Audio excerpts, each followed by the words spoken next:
আমার একটা গাইঘাটা মণ্ডল 1 আর একটা কল্যাণীর বেরোয়নি। আমরা অনেকবার গেছি আমাদের নেতৃত্বের কাছে, রাজ্য নেতৃত্বের কাছে, সেন্ট্রালের নেতৃত্বের কাছে, যে এই দ্রুত বের করা উচিত, না হলে পরে এখানের যে এসআইআর হচ্ছে, সিএর কি হচ্ছে, বুথের যারা আছে, কোনো রকম কোনো হিসাব নিকেশ নেই, কিচ্ছু নেই একদম। মানে ওটা সব থেকে গাইঘাটার মধ্যে সব থেকে বড় মণ্ডল, 4টে অঞ্চল নিয়ে আপনারা ভাবুন, 72টার উপরে হচ্ছে বুথ। সেইখান থেকে দাঁড়িয়ে যারা কার্যকর্তা রয়েছে তারা বারবার বলছে যে দাদা এইটা কি বেরোবে, এইটা কি বেরোবে, না বেরোলে পরে তো সামনে ভোট আর কতদিন এরপরে। তারপরে উপর থেকেও বলা হয়ে গেছে যে এই মণ্ডলটা বের করে দিন।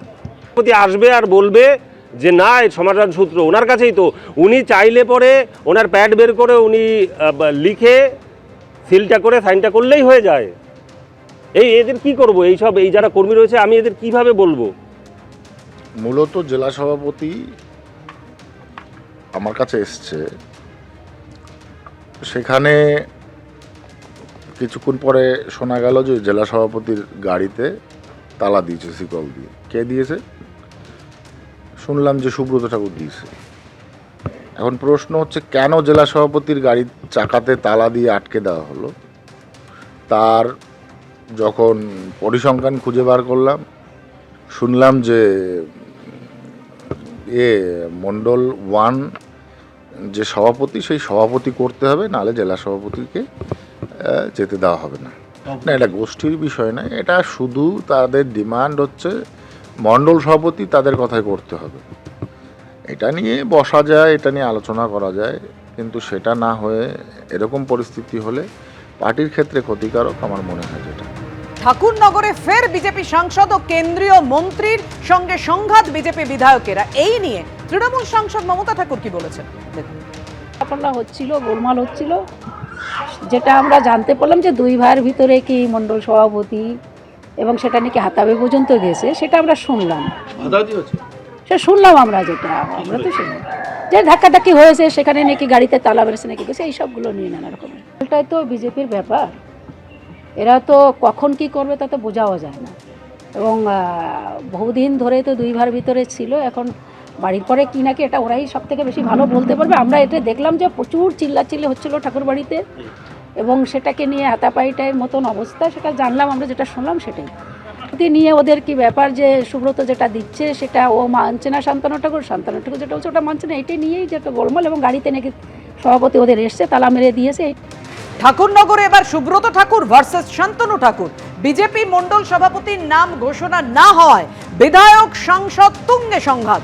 ঠাকুরনগরে প্রকাশ্যে বিজেপির কোন্দল সামনে এলো, এই দুই ভাইয়ের সংঘাত একেবারে সামনে চলে এলো। আরো বিস্তারিত তথ্য তুলে ধরবেন আপনাদের সামনে, আমাদের সঙ্গে রয়েছেন আমাদের প্রতিনিধি সমীরণ পাল। সমীরণ, দেখো পাপিয়া, আজকে ঠাকুরনগরে যে মতুয়া ধাম, সেখানে রীতিমতো বিজেপির গোষ্ঠীদ্বন্দ্ব প্রকাশ্যে চলে এলো। ঠাকুরনগরে আজকে তার বাড়িতে ছিলেন সাংসদ তথা কেন্দ্রীয় জাহাজ প্রতিমন্ত্রী শান্তনু ঠাকুর, এবং সেই সময় তার সঙ্গে দেখা করতে আসেন বনগাঁ সাংগঠনিক জেলা বিজেপির সভাপতি বিকাশ ঘোষ। এবং তিনি যখন এসে পৌঁছন, তখনই তার গাড়িতে সুব্রত ঠাকুরের অনুগামীরা তারা তালা লাগিয়ে দেয়, এবং সেই নিয়ে একটা উত্তেজনা তৈরি হয়, এবং উত্তেজনার ফলে রীতিমতো উত্তপ্ত হয় পরিস্থিতি।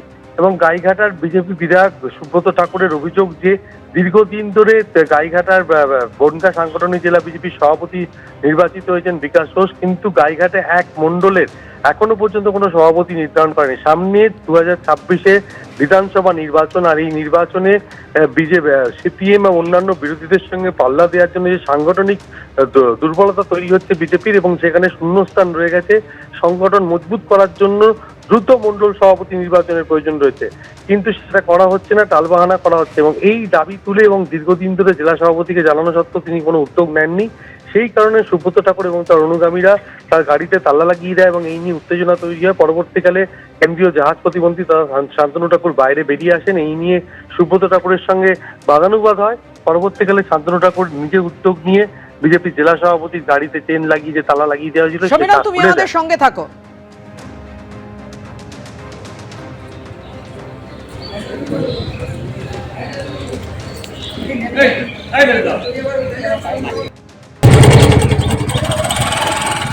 বনগাঁর বিজেপি সভাপতি বিকাশ ঘোষের গাড়ির চাকায় শিকল দিয়ে তালা লাগিয়ে দেন বিজেপি বিধায়ক সুব্রত ঠাকুর। তালা খুলতে গেলে শান্তনু ঠাকুরের সঙ্গে সুব্রত ঠাকুরের বচসা বাঁধে।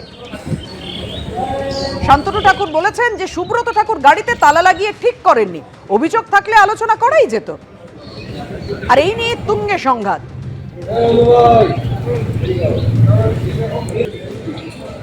কথা বলছি, আমাদের সঙ্গে রয়েছেন আমাদের প্রতিনিধি সমীরণ পাল। সমীরণ, একেবারে দেখা যাচ্ছে যে গাড়িতে শিকল দিয়ে তালা লাগানো।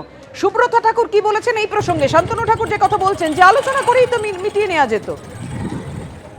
একেবারে পাপিয়া, যেহেতু তিনি কেন্দ্রীয় জাহাজ প্রতিবন্ধী এবং বনগাঁর সাংসদ, তিনি যেটা জানাচ্ছেন যে দলের এটা আভ্যন্তরীণ বিষয়, এটা নিজেদের মধ্যে বসে মিটিয়ে ফেলা যেত। কিন্তু সেখানে ঠাকুরনগর মতুয়া ধাম, যেখানে অন্যান্য ভক্তরাও এসেছিলেন আজকে, সবার সামনে এইভাবে বিজেপির জেলা সভাপতিকে হেনস্থা করার কোনো প্রয়োজনই ছিল না। এবং অকারণে এই ধরনের ঘটনা হচ্ছে। এই নিয়ে দুই ভাইয়ের মধ্যে বাদানুবাদ তৈরি হয়। পরবর্তীকালে শান্তনু ঠাকুরের উদ্যোগে সেই চেনে তালা লাগানো ছিল সেটা খুলে দেওয়া হয়। এবং শান্তনু ঠাকুর যেটা জানিয়েছেন যে দলের মধ্যে নিজেদের মধ্যে আলোচনা করেই বিষয়টি মিটিয়ে ফেলা যেত, কিন্তু এই ঘটনা না ঘটলেই ভালো হতো। এই বিষয়টিকে কটাক্ষ করেছেন তৃণমূল নেত্রী তথা রাজ্যসভার সাংসদ এবং অল ইন্ডিয়া মতুয়া মহাসংঘের সংঘাধিপতি মমতা ঠাকুর। তিনি বলেছেন যে বিজেপির এই গোষ্ঠীদ্বন্দ্ব পরবর্তীকালে আরো বাড়বে, এটা সূচনা মাত্র। সমীরণ, তুমি আমাদের সঙ্গে থাকো। তোমার সাথে আমার কথা, আমার বাড়িতেও আসছে, আমার বাড়িতেও আসছে, আমার সঙ্গে দেখা করতে আসছে। ঠিক আছে, আমার ওর সাথে কথা। আমার কথাটা হচ্ছে যে তুমি সেদিনকে পালাই গেল, কাপড়টা সেদিনকে বললো কাপড় না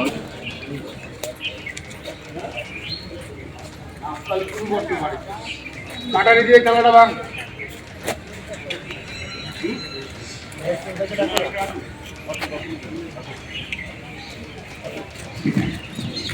কাটারি নিয়ে এসে দিয়ে খেলাটা ভাঙ। তোমার সাথে আমার কথা, আমার বাড়িতেও আসছে, আমার বাড়িতেও আসছে, আমার সঙ্গে দেখা করতে আসছে। ঠিক আছে, আমার ওর সাথে কথা। আমার কথাটা হচ্ছে যে তুমি সেদিনকে পালাই গেল, কাপড়টা সেদিনকে বললো কাপড় না। হ্যাঁ সমীরণ, আমরা দেখতে পাচ্ছি কিছু একটা প্রসঙ্গে কথা বলছেন দুজনের মধ্যে। সে কি কথা হয় এদের দুজনের মধ্যে যে কারণে এই তীব্র বাদানুবাদ?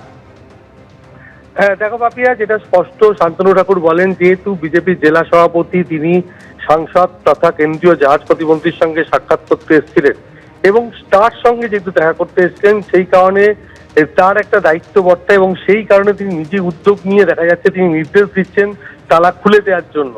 এবং সে ব্যাপারে তিনি সুব্রত ঠাকুর উদ্দেশ্যে বলছেন যে এই ঘটনা কেন ঘটানো হলো, অর্থাৎ যেভাবে বিজেপির জেলা সভাপতির গাড়িতে চেন লাগিয়ে তালা দেওয়া হলো সেই নিয়ে প্রতিবাদ করছেন শান্তনু ঠাকুর। এই নিয়ে দুই ভাইয়ের মধ্যে বাদানুবাদ চলছে। এবং তুমি জানো যে কয়েক মাস আগেও এই শান্তনু ঠাকুর এবং সুব্রত ঠাকুরের বিরোধ সামনে চলে আসে এবং সেই বিরোধ সামনে চলে আসার পর দুপক্ষের মধ্যে বিভাজন তৈরি হয়। অল ইন্ডিয়া মতুয়া মহাসংঘের সংঘাধিপতি শান্তনু ঠাকুর ছিলেন, কিন্তু পরবর্তীকালে সুব্রত ঠাকুর আরো একটি সংগঠন অল ইন্ডিয়া মতুয়া মহাসংঘের নামে তৈরি করেন এবং প্রকাশ্যে মতুয়া ধামে দুই ভাইয়ের বিরোধ চলে আসে। এবং তখন এই দুই ভাইয়ের পক্ষ থেকে, অর্থাৎ শান্তনু ঠাকুর এবং সুব্রত ঠাকুরের পক্ষ থেকে যে সিএ ক্যাম্প, আলাদা আলাদা করে সিএ ক্যাম্প করা হয়। আজকে আরো সেই বিভেদ প্রকাশ্যে চলে এলো যখন বিজেপির জেলা সভাপতির গাড়িতে চেন লাগিয়ে তালা লাগিয়ে দেওয়ার অভিযোগ উঠল সুব্রত ঠাকুর এবং তার অনুগামীদের বিরুদ্ধে। এবং সেই বিষয়টি প্রতিবাদ করলেন শান্তনু ঠাকুর এবং চেন খুলে দিতে নির্দেশ দিলেন এবং তার পরবর্তীকালে চেন খুলে দেওয়া হয় এবং বিকাশ ঘোষ, তিনি জেলা সভাপতি, তিনি মতুয়া ধাম থেকে চলে যান। যদিও তিনি এ ব্যাপারে কোনো মন্তব্য করতে চাননি, কিন্তু গাইঘাটার বিজেপি বিধায়ক সুব্রত ঠাকুর সরাসরি অভিযোগ করেছেন দীর্ঘদিন ধরে টালবাহানা করে গাইঘাটা 1 নম্বর মণ্ডলের সভাপতি নির্বাচন করা হয়নি, কর্মীদের উপর ক্ষোভ বাড়ছে, সেই কারণে একটা প্রতিবাদ করা হয়েছে।